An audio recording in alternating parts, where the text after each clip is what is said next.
Welcome to this incredibly important and special English lesson where we're going to go through in depth the 4 essential skills you need to master in English. These are pronunciation, reading, writing, and listening. This is a special lesson because I brought together these 4 skills and my best tips, strategies, and examples so that you can improve your English step by step. Each one of these skills is crucial to master in English, and it's going to help you write more fluently, speak fluently, read with better understanding, and to be able to understand better when you hear people talking in English. The key is this: go through this entire lesson and either take notes, write the notes down, or go to the description to get the summary. And then, so important is that you take action, that you take what I talk about in this lesson and apply it to your everyday learning. So get ready to take this English lesson because it could transform the way you learn English and therefore transform your path to English fluency. Let's start with listening. Here is a question that I received on the last podcast episode. Now, listen to this carefully and see if this is something that you've been wondering about too. Okay. Hi, I find your podcasts are useful and valuable. I'm really keen on them. However, there's one thing that I always wonder. I mean, you speak pretty slowly and there's not many advanced vocabulary in your podcasts. I can mostly understand your content. Therefore, will they help me to improve my listening, or have I to listen to a difficult audio? So this person is asking if my podcasts are useful for her because she can understand nearly everything or mostly understand the content and doesn't feel like there are many advanced vocabulary items in there. So I'm going to talk about this today because I think it's something that a lot of people think about and wonder if listening to podcasts made for English learners is valuable. Firstly, let's talk about the pace of my podcasts. When I am given a podcast, whether this is for English learners or on my other channel, which talks about marketing, I tend to talk in a presentation style. And if you think about TED Talks and the way that people speak in a TED Talk, it's fairly similar to that. I try to keep it a little bit more natural in the podcast, but it's still a presentation. And when you are presenting things, you don't just talk like you're having a conversation. It's a different type of way of speaking. However, on my YouTube channel, I'm sure you have watched some of the conversations that my wife and I have had where we just discuss various topics. And those ones are different because we're having a conversation. And the way you speak in a conversation is different to the way you speak when giving a presentation. And secondly, when it comes to advanced vocabulary, when I talk about how to learn English, most people already have learned the words and phrases needed to think about and talk about and listen to that topic. Because if you are an English learner, then you will have researched and listened to podcasts about how to learn English, how best to learn English. Therefore, you've had the repetition of the phrases and vocabulary, and you're probably more familiar with this type of topic than if I started talking about vocabulary about ping pong, for example. And if I talked in a very similar way, but talked about ping pong, which I don't know if I could make a podcast on that, but let's say I did, then you wouldn't be able to understand as much because it's more of a specialized topic. So those are my initial thoughts about this, but I do want to talk about this further because it brings up a really important point when we're talking about what to listen to when learning English. What type of things should you listen to when learning English? Okay. And before I go into that, I just want to say hi. My name is Jack from To Fluency. If you are new here, welcome to you. And feel free to subscribe to whichever podcast app you're using. Or if you're on YouTube, click that subscribe button and the notification bell. And then also take a look at the description for some resources that will help you learn English, including my book, which is free to download, The 5-Step Plan for English Fluency. Now, to help me talk about input and the type of input you need, the person that I think is so important here, and somebody that I have followed for a long time, is Dr. Stephen Krashen. And he talks a lot about comprehensible input. Comprehensible input, which basically means input that you can understand. Okay, so I found this article which summarizes this quite well. And it's saying comprehensible input in English is English language that you can understand. Language inputs are things that you hear, like podcasts, the radio, conversations, as well as things that you read, like books, article, English blog articles, etc. And Krashen specifies that you can't just read or listen to anything and improve your language. You have to read or listen to things you can understand. Language acquisition happens best, he says, when the input is just slightly more advanced than your own level. So for this episode, we'll focus on listening, but you can apply this to reading as well. And the key point here is that you need to find resources, things to listen to that you can understand. You have to find things that you can understand, but also find things that challenge you a little bit as well. And I think this works really well because when you understand something, you can enjoy it. You can get the repetition of sentences so that you acquire the language. Now, acquiring a language and learning a language is seen to be different because you can learn grammar rules, okay? You can learn sentence structure and pass a test to say, okay, I now know how to form the present perfect using different pronouns, etc., and objects, and to do different types of verbs. And then you can pass a test to say you've done that.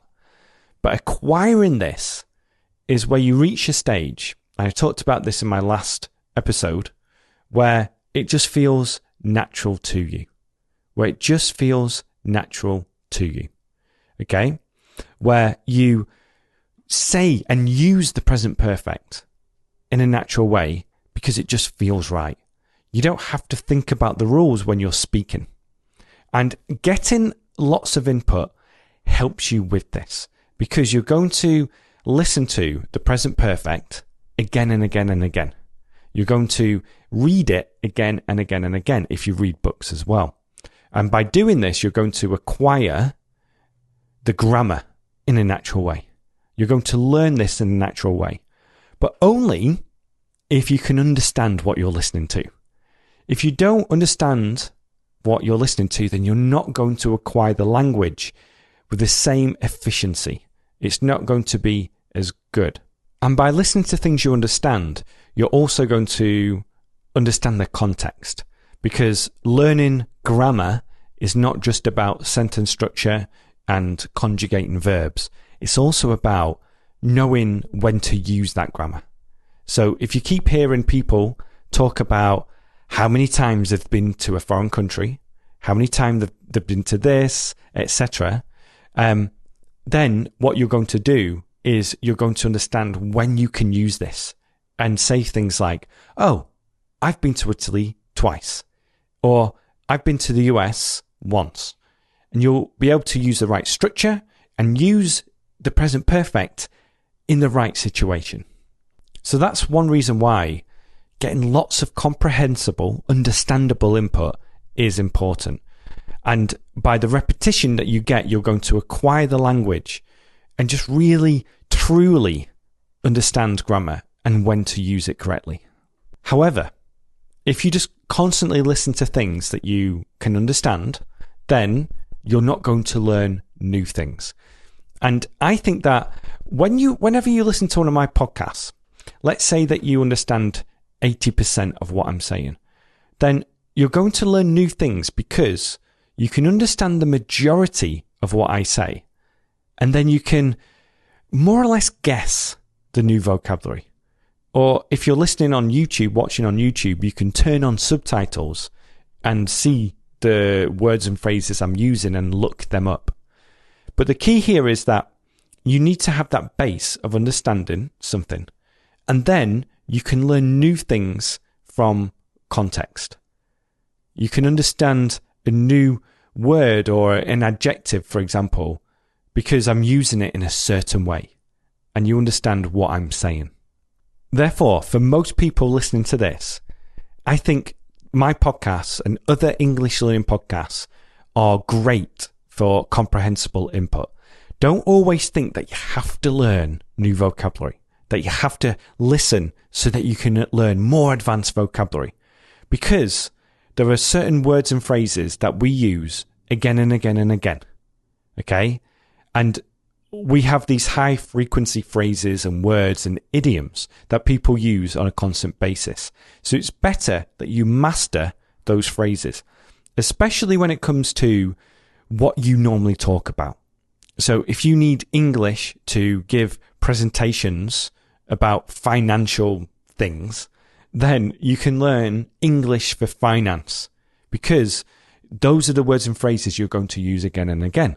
But you're also going to have to learn the basic phrases for small talk, conversation, negotiation, talking about your past, talking about what you like, the usual topics that you learn as a learner. And by listening to things that you already understand, you're going to get that comprehensible input, which is a repetition you need to acquire a language. Not just know the grammar, but acquire it so that you can speak naturally and understand people when they talk. So before I talk about the resources you can use, I just want to go back to this question again, where it's saying, is this useful? Will it help me improve my listening, or do I have to listen to difficult audio? I think the best thing to do is to get lots of comprehensible input, listen to things you understand, and constantly increase the level of what you listen to. So challenge yourself at times. I know I have done this when I was really focused on learning Spanish.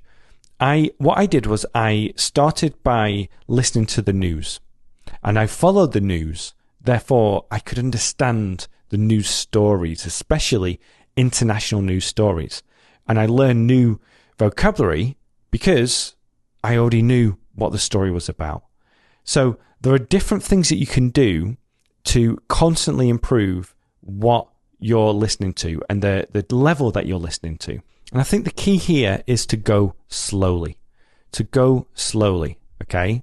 To really just build up your comprehensible skills so that you can improve your comprehension and the way that you can listen to people when they speak. So here are some resources that you can use. And firstly, know the difference between resources made for English learners and also resources that aren't made for English learners. And you might want to focus more on one or the other depending on your level. So I think some great things to listen to and to read as well. Firstly, the news, if you're interested in it. If you're interested in the news, like politics, global topics, etc., and you already know what's going on in the world at the moment, then reading the news and listening to the news in English is a great stepping stone to moving on to different types of things. But also, I think other things that are great, English learning podcasts like this one, presentation style talks like TED Talks. Personally, this is just my opinion. I'm not a big fan of TED Talks, but that type of style are great. Interviews, where you can go on YouTube and just watch interviews on topics that you like. Because usually with interviews, the more of a presentation style where people are presenting what they believe and they're asking questions and they're talking about a topic that you're interested in. And then also graded readers. These are books that have been adapted for different levels. So you can say, okay, I'm an intermediate speaker and listener. I'll find books, graded readers that are for intermediate learners. And then you can think, okay, I'm B1. Let's try B1.2 or B2 on topics that I already know and understand. And then find things that are comprehensible, things that you can understand. And then build up your knowledge and your listening over time. Because another thing is, sometimes when you're listening, if you're not used to listening to things in English, but you know the language, then it can all just happen too fast. You're thinking in your head and you're missing things. So it's about reaching that stage where you're just listening and understanding to what people are saying, and then you move on to the next level.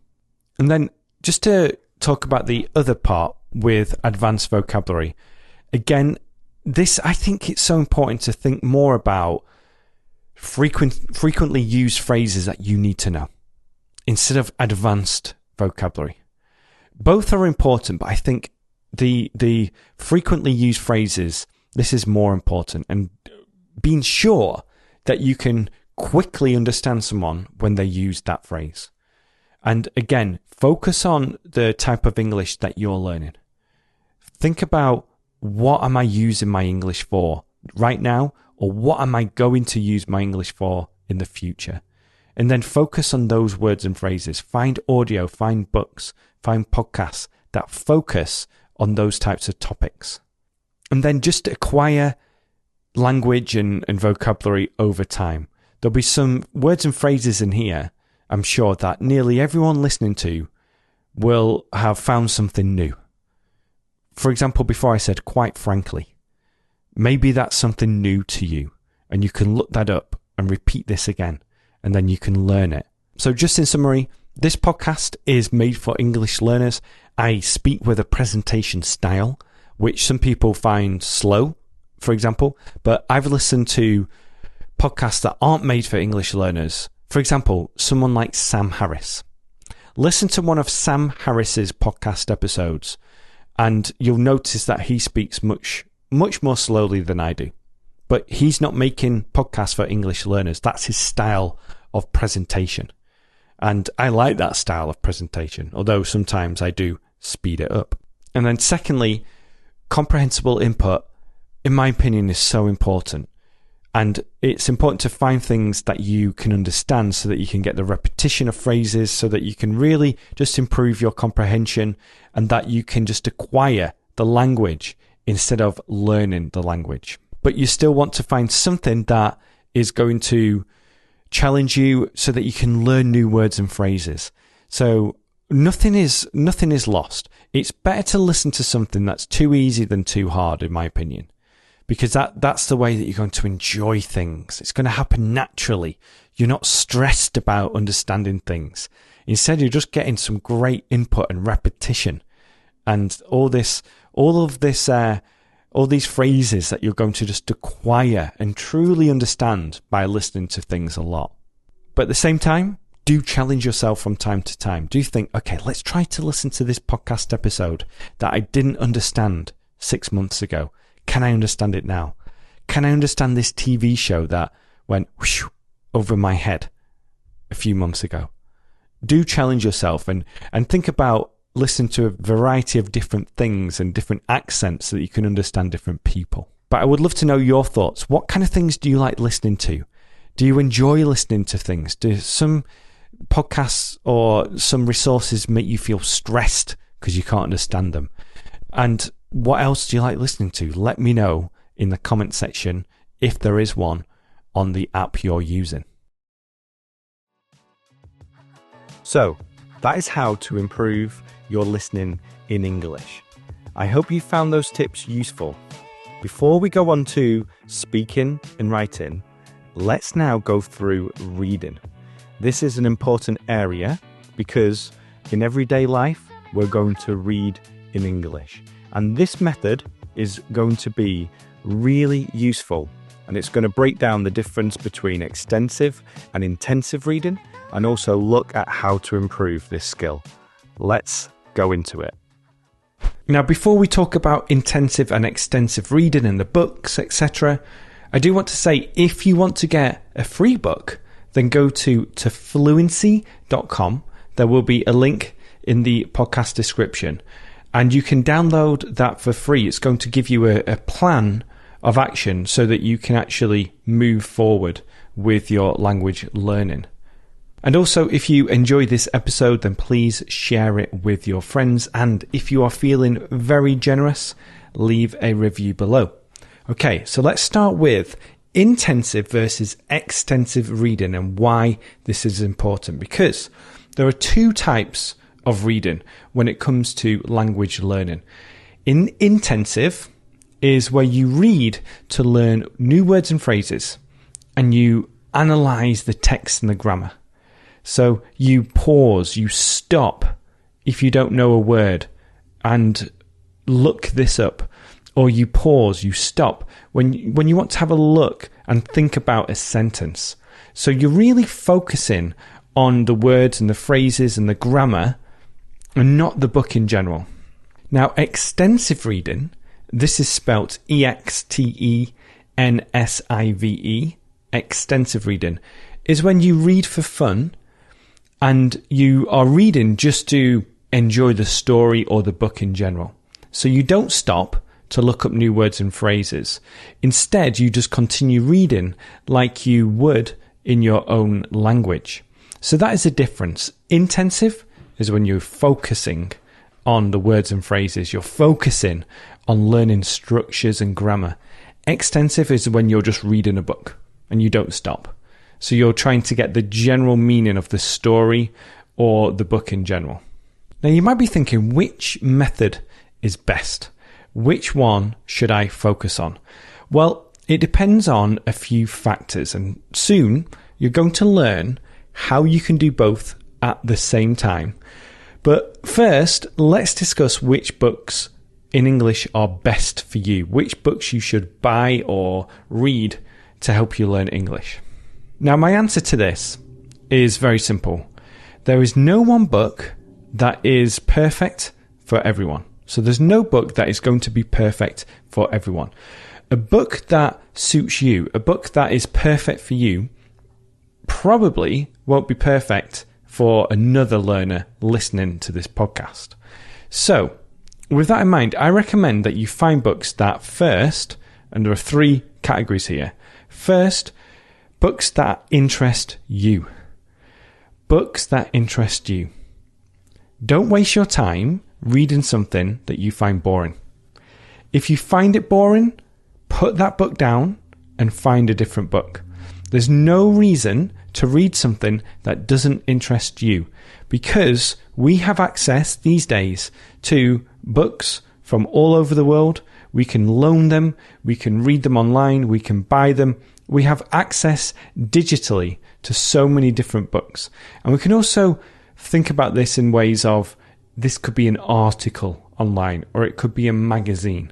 So read things that interest you. And the main reason for this is that, firstly, it's more fun, because why read something that you find boring? But secondly, if you find it interesting, then you're likely going to use the language that the book uses in everyday life. You want to talk about this book. It's on a subject that interests you. And if a subject interests you, then you're likely to talk about it. Now, number 2, find a book that you can understand. Find a book that you can understand. There is nothing more frustrating than reading something that is too difficult. So this means that you should find something, a book, that isn't going to be too complicated. And this is going into the area of something called comprehensible input.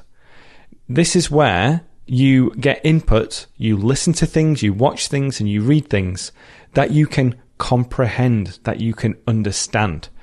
Because if something is going to be too difficult, you're going to be frustrated by reading it. And also, it's difficult to learn new words and phrases when there are so many new words and phrases to learn, or when you're not understanding what is going on in the story. Now, a quick tip for that is a graded reader. A graded reader. Now, these are books that have been adapted for learners like you. So you can say, okay, I have a lower intermediate level, or a higher intermediate level. And you can find books that have been written specifically for your level. Now, if you want to learn more about this, just search for graded readers, and I'll leave these tips in the description if you want to know how to spell this. And what's important to know is that basic English is good. So basic English is good. This is how you are going to learn new words and phrases in a more natural way. So far we have said that you should find books that interest you, things that you enjoy, and books that you understand. Now, the third tip is to find books that are specific to how you use English now or how you want to use English. So books that are specific to how you use English now or how you want to use English in the future. For example, here is a very specific example. If you're going to take the IELTS exam, read IELTS sample papers or IELTS reading model answers, because that is what you need to focus on. Or if you need to learn business English, then find books that are related to business. If you want to be able to have good everyday English where you can use small talk and have conversations, then read books that have conversations in them. This is just getting a little bit more focused so that you are really maximizing the type of book that you're going to read. And what I recommend you do as well is go to a website that allows you to have a look inside a book. For example, when I'm looking at a book, I go to Amazon.com and it says, take a look inside a Kindle, an ebook. And I start reading a few pages. If it looks good, if it's interesting me, if it's comprehensible, etc., then I'll buy the book. But if not, then I'll move on, find a different one, and get that one instead. So feel free to go on Amazon or whichever website you use to get audiobooks and ebooks, and just start reading a book and see if it's right for you. Now, I mentioned audiobooks there. I think it's also smart as well to find books that have audiobooks, because what you can do is a few things. You can read the story first and then listen to it afterwards, or you can even read and listen at the same time. Now, you might not like audiobooks, so it might not apply to you, but a lot of people want that audiobook so that they are able to listen while they're reading, or listen to an audiobook after they have read the story. Okay, so let's now say that you have your perfect book and you understand the difference between intensive and extensive reading. What's next? So how best read a book? This is what I think is a really good way to make sure you're getting extensive and intensive reading at the same time. And it also cuts down on, it reduces the frustration. So this is a method that will include both intensive and extensive reading, and there are 3 steps. Here it is. Firstly, read extensively. So read the book without stopping, but highlight vocabulary and grammar that you don't understand or any phrases that you want to learn. So you don't stop when you're reading, but either on your ebook reader or on a piece of paper, a paper book, you highlight words and phrases that you don't understand or words and phrases that you want to learn. You keep reading for a chapter or a certain number of pages, and again, you don't stop to look anything up yet. But once you have read a chapter, or once you come to a stage where you think, okay, I'm going to go back now and have a look at these words, you can go back, look at the highlighted words and phrases, and then use a dictionary or whatever tool you want to use to understand what these words and phrases mean. So again, step 1, you read extensively, but highlight vocabulary and grammar. You read for a certain amount of time, and then you stop, go back, and look up these words and phrases that you don't understand. So this allows you to read for fun, but also to learn something new at the same time. And you're not stopping every time you don't understand something. Instead, you're reading and understanding what is happening in the story or in the non-fiction book. And if you find a book that's comprehensible, that's not too difficult for your level, then this should be relatively easy to do. So you're reading for pleasure, you're highlighting language as you go, and then once you reach a really good point, you can go back and look up the words that you have highlighted. Now, this method doesn't stop there, because there is a way that you can remember the vocabulary and grammar that you've just learned, and a way for you to internalize this. Now, this is my favorite method, and I've talked about this before with the LRRC method, but it's more specific, this one, to words that you have written down or read. And this is what I recommend you do, because it's going to help you learn new words and phrases, vocabulary, grammar, and just English in general. There are 3 steps to this. Firstly, you take the sentences that you have highlighted and copy them. Now, you can do this with an ebook. There is a way to do it. If you go to the description, I have a link where I give a guide on this. But you can copy and paste them from your Kindle or your ebook. Then you paste them into spaced repetition software and create digital flashcards. Okay, so you take the sentences, put them into software so that you can create digital flashcards. And then you repeat the sentences over a few weeks so that you internalize the words and phrases, and therefore the vocabulary and the grammar that you have learned. This is a very simple thing to do, and it only requires a few minutes of your time every day, but it will do amazing things for your English. Now, once you have done this, once you have gone through each chapter, taken the words and phrases, put them into software, learned them or repeated them over the long term, go back in about a month and read the book again. And you'll be amazed at how much you have learned and how much more you understand this time. You won't need to stop. You'll be able to fully focus on extensive reading, because what you've done is you have taken the words and phrases that you didn't understand or the ones that you wanted to learn. You have repeated these using software, so it's a very efficient way to do it. And then you go back and you see these words and phrases and you just know what they mean. Now, this whole method might sound quite complex, but it's very simple once you learn how to do it.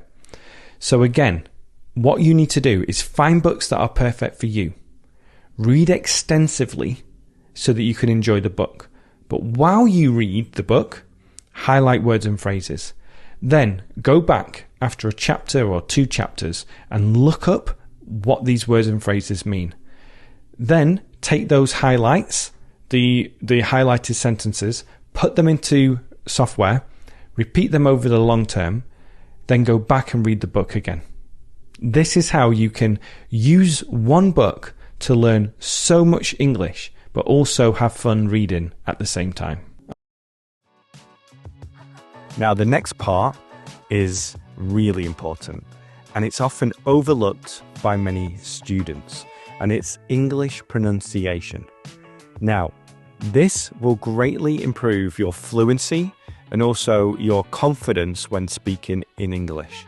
So again, take your time, listen to this section twice if you have to, and let's talk about how to improve this skill. I believe that most English learners aren't doing enough, nowhere near enough, to improve their pronunciation. And that if they did, then they would speak with more accuracy, fluency, and confidence. And that is why, in this lesson, I'm going to outline what you can do in a very practical way on your own to improve your English pronunciation and the way that you speak English. So be sure to listen to this lesson or watch this lesson on YouTube until the end, because I'm going to highlight and give you the exact step-by-step plan so that you can become a more confident speaker by working on this area of English. But before we get into all of that, my name is Jack from To Fluency. Be sure to check out the description because I'll have some great resources for you, including my book, The 5-Step Plan for English Fluency. All right, let's get started. Like I said at the beginning of this lesson, most learners don't focus enough attention and study time to working on the way they speak English, working on their pronunciation. And this is true as well for most language courses, most language schools. And I think this is the case because most people need to do this on their own and really focus on it. And it's hard for a teacher with 30 students or even 6 students to work individually with each student to make sure that they're saying the right vowel sounds, the right consonant sounds, using word stress and intonation. But there are so many benefits when you work on your English pronunciation, because what you're going to do if you improve this area, firstly, you'll speak more accurately because you'll be using the right vowel sounds, the right consonant sounds, and people will be able to understand you better. But you're also going to speak more fluently because you won't need to focus on how to speak. Instead, you can just speak naturally and use the right sounds in a natural way without thinking about what you need to do with your mouth, what you need to do in order to make those sounds. So it's going to allow you to speak more accurately, but also more fluently. And this will lead to confidence. And it will also lead to you speaking where you just flow. Everything just flows, which means it just happens naturally. It's effortless. You don't need to put lots of effort into this. So today we're going to look at how you can do this, the step-by-step process in which that you can dramatically improve the way you speak. And then I'll also give you some very practical tips at the end so that you can take action and get started with all of this. But first, I want to talk about golf. Golf, the sport of golf, the one where you have your clubs and a ball and you swing the golf clubs so that the ball goes in the hole. And the reason I'm talking about this is because it's going to help you think about the way to improve your pronunciation by using this analogy. Okay, so let's say that you start playing golf. The first thing you need to do after buying your golf clubs is to learn how to swing a club. Learn how to swing a club. So learn how to hit the ball properly with your golf club. And you need to think about and learn all about your hand position. Where do your hands go on the club? How do you stand? What's the correct stance? Do you lean forward? Are your legs narrow or are they wide? Then you need to think about what you need to do with your hands and your elbows and your shoulders and your hips when you bring the club above you. And then you need to think about and learn what you need to do next to then hit the ball and follow through so that the ball goes straight. And most people here will watch YouTube videos so that they can learn how to swing a golf club properly, or they'll buy a book, or they will take private lessons. And this part is important for later. So you might learn from YouTube or by having a private teacher who's going to say, do this with your hands, stand like this, lean back, head straight, back straight. Okay, what you need to do next is this, etc. So once you learn how to swing a golf club, the next thing you do is you practice this skill. You're not playing a game of golf. Instead, you are practicing how to swing the golf club properly. So you are practicing this skill. You have learned how to do it, and now it's time to try it. So you swing your golf club and you hit the ball. The next thing you get is feedback. Feedback. And you can do this in a few ways. You can give yourself feedback in terms of what happens to the ball. If you hit the ball well, then that's good feedback. If the ball trickles, which means goes slowly along the ground, then you know you need to make some changes. But you can also get feedback by having a teacher, a golf instructor, watching you and telling you what you need to do to change. So they might say, okay, next time, keep your elbows straight. Or next time, keep your head down. Or next time, keep your back straight. And then the other way to get feedback is to record yourself swinging a golf club and then comparing your swing to the way you are learning, which might be a YouTube video. And then you can look at what you need to do and what changes you need to make so that you get better at this skill. And this is a constant loop. It's a cycle. You learn what to do, you practice, you get feedback, and you make changes. So with the feedback, you're learning more and more. With the practice, you're trying it. You're trying the skill. And then with the feedback, you're making changes. And then there are two more steps here. The next step is to get repetition when you can do the things correctly. So let's say that you are correctly holding the club and you're using your hands in the right way. Getting repetition gives you muscle memory and it makes it effortless. And I'm sure you've heard other people say repetition is the key to everything. By repeating something, you learn how to do it effortlessly and you gain that muscle memory. But playing golf would be boring if you didn't play golf. So you have a game of golf. You go round a golf course. This is fun. This is why people practice golf. But it's also a way to do two more things, which is to perform under pressure, to be able to hit the right swing or use the right swing when you're playing a game, and also learn more about where you need to improve. So maybe you need to improve your putting, you need to improve your drives, or maybe your short game. But the game of golf is where you are enjoying yourself, you're having fun, but you're also learning how to perform under pressure and learning what you need to do to improve some more. Now, this podcast isn't about golf, but this analogy really helps because learning English pronunciation and being able to speak English is exactly the same as what I have just described, where you learn how to do something, you practice it, you get feedback, you get repetition, and then you use it in a more natural way. You perform under pressure. Let's take two sounds in English as an example. These two sounds are minimal pairs, the V sound and the F sound. They're two similar sounds, but there's a big difference here.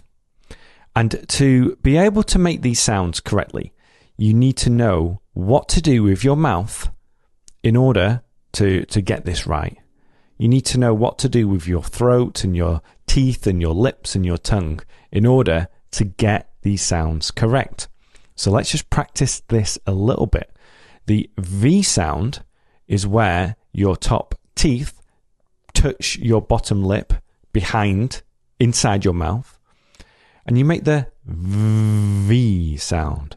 Very, very. And there's a key part to this. Your throat vibrates. It's a voiced sound, one where your throat vibrates. So very. Practice after me. Very. Very. Good. Now, the F sound is similar because your mouth does the same thing, but your throat does not vibrate. It's an unvoiced sound. So, fun, fun. Let's say two words that are similar now to practice with V and F. Very, ferry. Very, ferry. Very, ferry. Very, ferry. Very, ferry. Now, if you can notice the difference between those two sounds, that is great. But the key here now is to think, okay, how can I master this? How can I really learn these two sounds in a way where I can just say them effortlessly? Well, again, learn what to do. Learn about your teeth and your lips and the vibration, like I just explained. Then practice. Practice these sounds. But the key part as well here is that you need feedback. So after practicing, you need feedback to know if you're doing it correctly or not. And this is where I believe most learners should really put a lot of attention on. And it's this, to record yourself. Record yourself saying these two words, and record yourself when you practice pronunciation and speaking in general. Now, you can have somebody evaluate you. So you can have somebody evaluate your English and the way you speak. And I'll talk about more how I can help you with that soon. But recording yourself is so powerful because when you record yourself, you can listen to the way you speak in a much more meaningful way. When you're just speaking and you're not recording yourself, it's very difficult to notice any mistakes you make or any changes you need to make. But when you record yourself, it's more observant. It's more obvious to notice what you need to do to change. So, learn how to say these sounds, as this example, practice yourself saying them, and then record yourself and make changes. Think about the changes you need to make in order to say these sounds correctly. And then once you can do that, get repetition. So repeat the sounds over and over again in a smart way. So you're not just repeating it 1,000 times today, but you're repeating it a few times today, a few times tomorrow, once or twice in 4 days, etc. That's the type of repetition that is really efficient. Okay, so far, what we're doing is we're thinking about the best way to master the sounds of English and master English pronunciation. Step 1 is knowing what to do with your mouth to make the sounds. Step 2 is practicing. Step 3 is recording yourself. Step 4 is making changes. And then this is a loop, a cycle. Okay, maybe I need to do this with my teeth. Let's learn what to do again. You practice again, you record yourself. You think that's better, but it's not perfect. So you make some more changes until you are happy with the way you say it. And then step 5 is to get that repetition so that you build the muscle memory. You can build muscle memory in your mouth, just like people build muscle memory playing golf or playing soccer or working out, anything really, where it just becomes effortless. And that's the stage we want to reach. Now, practically, if you want to say, okay, over the next 3 months, I really want to focus on this area, and I recommend you do. I recommend exploring this area at least, but then focusing time each week, maybe each day, to pronunciation. Then, I think this is a really good idea. Firstly, learn the sounds of English. Learn the different sounds of English. The consonant sounds, vowel sounds, etc. The schwa as well. And use the method that I've talked about in order to do this. Now, this might take some time. You're going to get frustrated.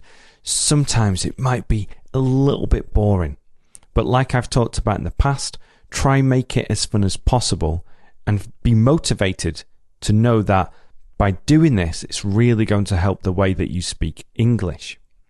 Now, it also means working on things like stress and intonation. Stress and intonation. And I'm going to give a good example of this in a second. And then finally, it's working on things like retractions and linking. And working on these areas is not just going to improve the way that you speak with accuracy and fluency, but it's going to help your comprehension too. Because if you can say these words and use retractions and use linking, things like, I could have done it, I could have done it, which is a retraction of I could have done it. We're also linking, I could have done it, I could have done it. Then you'll better understand other people, English speakers, when they're using this too. And people use retractions and linking all the time. It is so common. So in order to understand people, this will be really useful for you. So find a course or anything really. Just research these areas of the sounds of English, stress and intonation, retractions and linking, and go through the different areas, practice, get feedback, etc. Now, I do want to say that I have a program for this. I'll leave a link in the description that goes through all these areas. And then you can also send in your recordings to me, and I will evaluate these recordings for you and tell you what I think you need to do to improve. So I've worked with hundreds of students on this area, and I know the common mistakes that people make and why they can't execute a certain sound or they can't use retractions in a natural way. And then, like I say, make this part of your study plan. So really commit to this, because it's just going to make you become more confident, more fluent, and more accurate when you speak English. And then going back to the golf analogy, we talked about having a game of golf where you perform under pressure and you learn what you need to do to improve. This equivalent here is having conversations in English, or talking to a teacher, or having a language exchange partner where you put everything together. You have to be able to use the correct sounds while speaking, which is a much more complex task than just repeating phrases, let's say, and repeating the sounds of English. That's going to help you just improve in general. It's fun to have conversations. This is why people want to learn English. And then also, it's going to give you a good indication of where you are and what you need to do to improve. Now, I do want to practice a phrase here, because I'm going to look at retractions and linking, but also stress and intonation. Okay, so the phrase is, I could have done it, like I mentioned before. Now, could have becomes coulda, I coulda, I coulda, I coulda, and then done it, done it, done it becomes, well, there it is. It links together, and we also use the glottal stop. Done it, done it, done it. And then all together, I could have done it. I could have done it. Now, I also want to just highlight some word stress here, because listen to this now. I could have done it. I could have done it. Now, this is the stress with the emphasis on I. That's the most important part of the sentence, because I'm stressing it like that. I could have done it. I could have done it. And then listen to the intonation here. I could have done it. I could have done it. It goes a little bit high at the end too. So there are different things that you can do with stress and intonation. With intonation, there's the fall in intonation, the rise in intonation, and then the rise and fall intonation. But all these things are inside my program, the Fluency program, or you can look them up individually or take a different course on pronunciation. The key, though, is to think about if this is an area you would benefit from if you spent some time with it, and then going through that cycle where you learn how to make the sounds, or how to use intonation, or how to use the schwa. Then you practice it, you get feedback, you make changes, you keep learning, you keep practicing, you keep making changes, and then you get the long-term repetition so that it just builds into muscle memory so that you can speak English fluently and accurately. Now, the final skill is often overlooked, and I believe that writing is such a great way to improve English, to practice your writing and to use the method that I'm going to talk about right now. So continue learning, take this last section, and I'll see you after this last section. We are going to talk about writing today, and more specifically 6 tips to help you improve your writing. Now, before we go into those tips, it's important to know that writing is one of the 4 skills of English, where we have reading, writing, listening, and speaking. So reading and listening are both input skills, whereas speaking and writing are output skills. And obviously, when you're having a conversation with somebody, you're speaking and listening at the same time.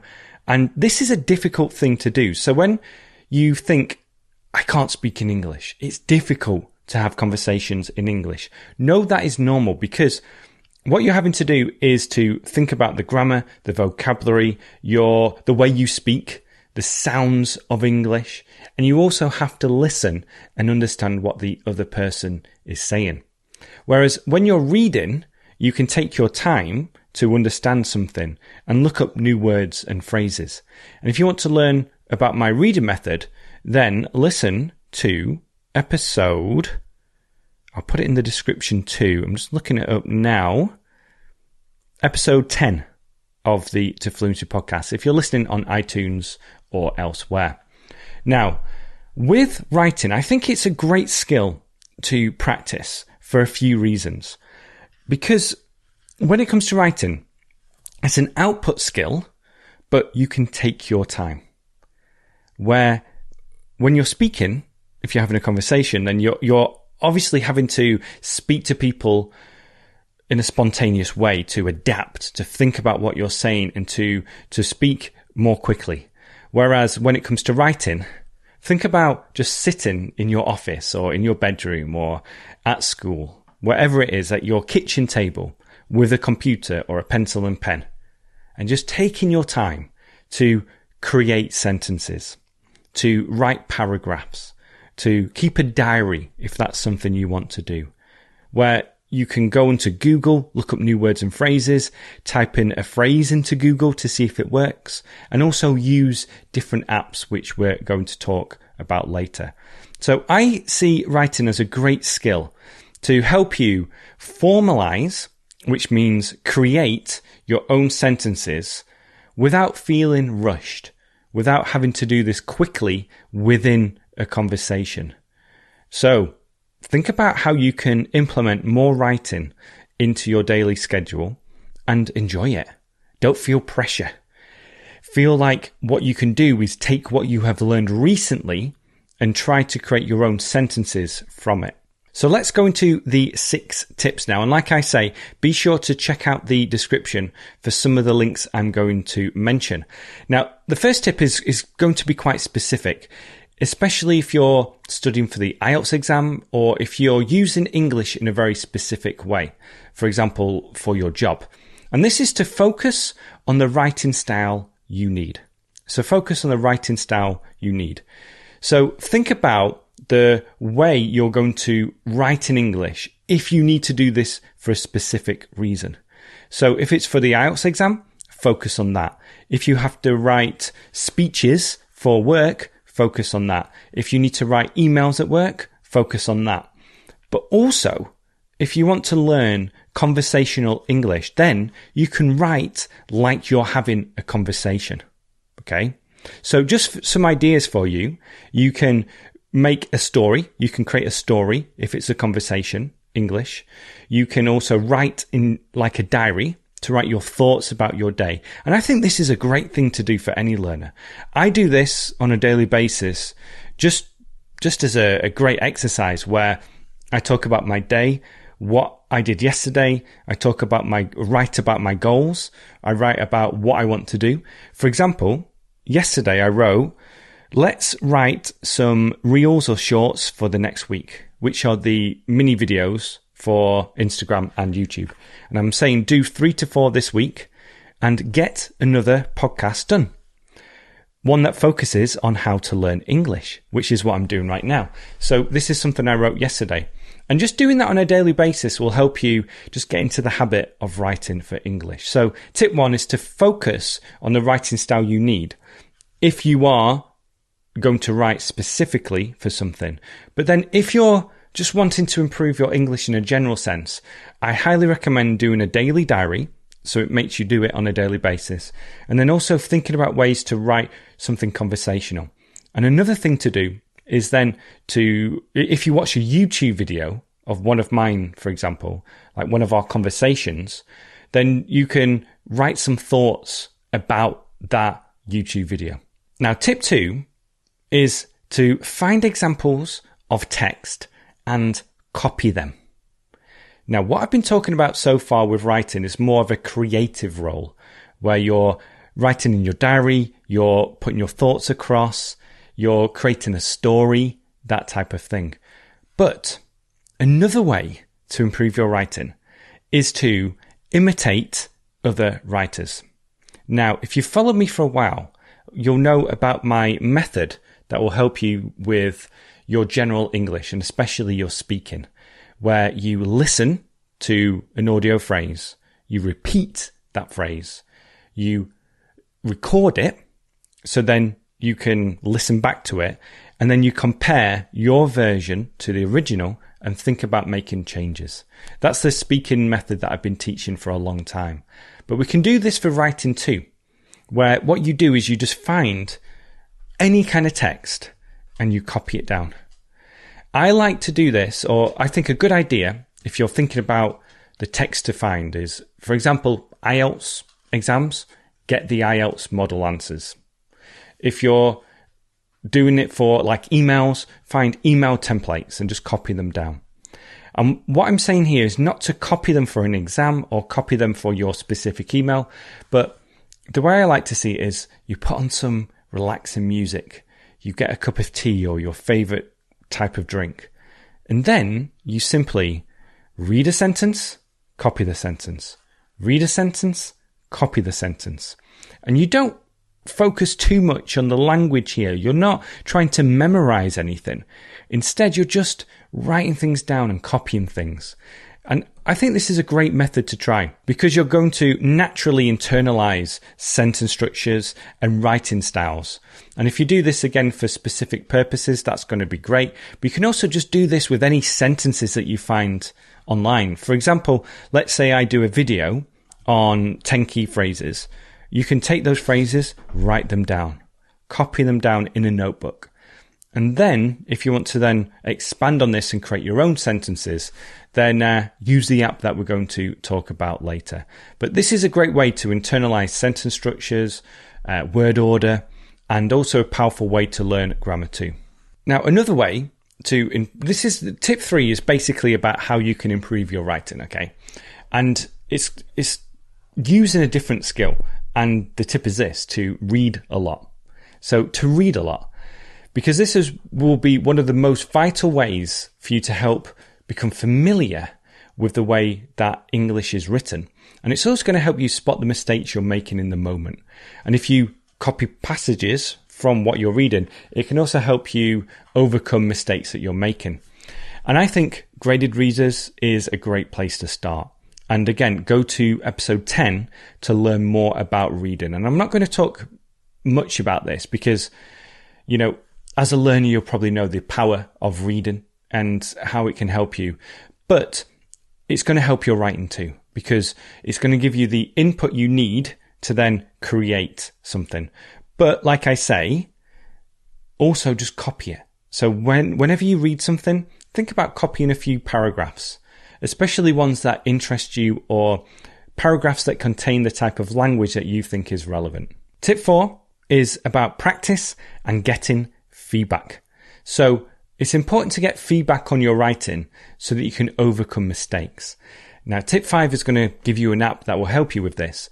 But here, what I want to get across in tip 4 is just to feel like practicing is a good thing to do and to implement this into your daily routine or your learning routine. So after trying the copying tactic, where you copy text, and you start to feel a little bit more confident, do some writing exercises and try to find a teacher or somebody who can correct you. Now, there are ways to do this for free. There are different apps you can use for this, and I'll leave some of them in the description below. But also join the group Learn English with Jack on Facebook. So search for Learn English with Jack on Facebook and copy your writing text into there and ask for people to give you feedback. You can do this on different forums as well. But there are apps you can use for this, or you can pay a teacher who's going to just give you that extra attention and go through the writing task that you do. And this is especially important if you're doing the IELTS exam and you need to get that feedback for your exam, or if you're giving a speech, or if you're writing an important proposal for your work, or writing a project for your work, where you can get somebody who really goes in there and corrects things for you.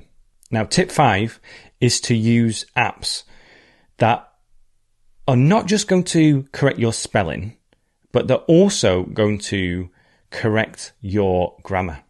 Now, I'll leave a link in the description for my favorite one here, and it's an affiliate link.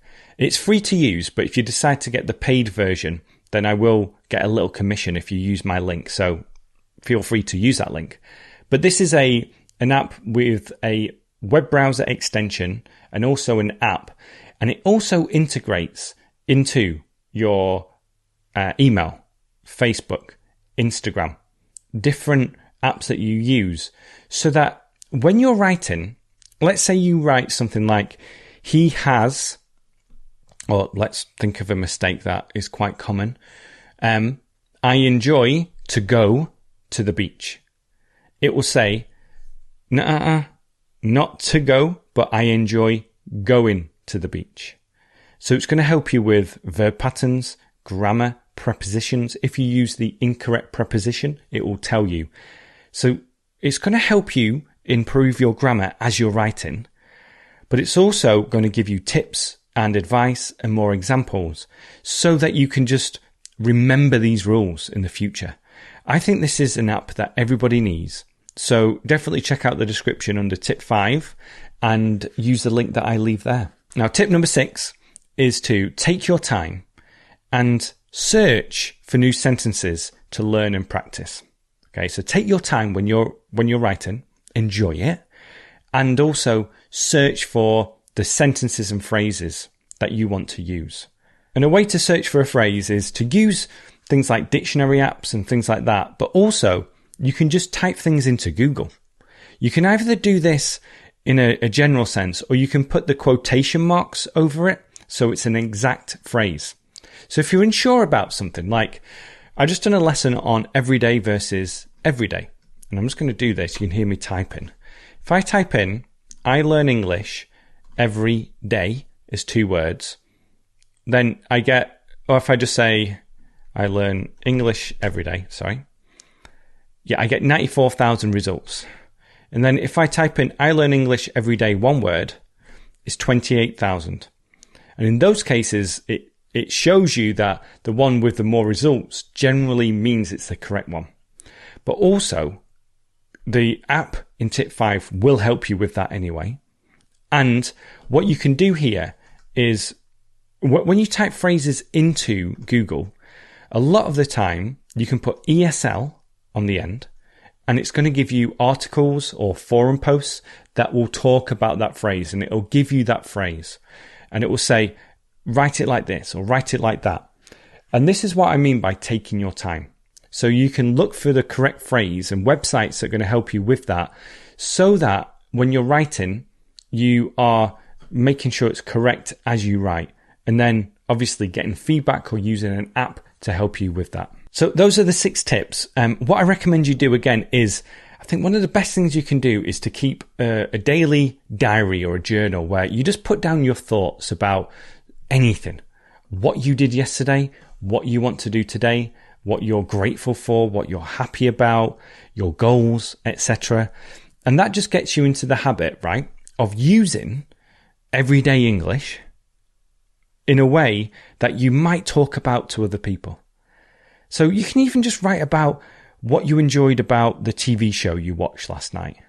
Just anything, your thoughts on anything, but especially things that you like to talk about in daily conversations, because that's the type of English you're going to use. And then use the copy method, where you can just absorb English and learn it in a natural way, especially if you want to learn it for a specific reason. And then use the app that I mentioned in tip 5 so that it gives you instant feedback on the way you're writing and if you're writing in the correct way. And then get feedback from a teacher if you really want to get that specialized feedback. Okay, those are the 4 skills of English. If you have made it this far, congratulations, because you've taken this powerful learning advice and you've managed to get to the end. Now, that doesn't mean you have completed everything. Instead, the key part is to really take what I've talked about here and apply it. Take action. Start using these methods today. And then be sure to continue learning with me here on YouTube or Apple Podcasts or Spotify or Castbox, wherever you're watching or listening. Continue taking the lessons. Be sure to check out the description for English learning resources and share this episode, this English lesson with a friend. Thank you so much for being here, and I will speak to you next time. Bye for now.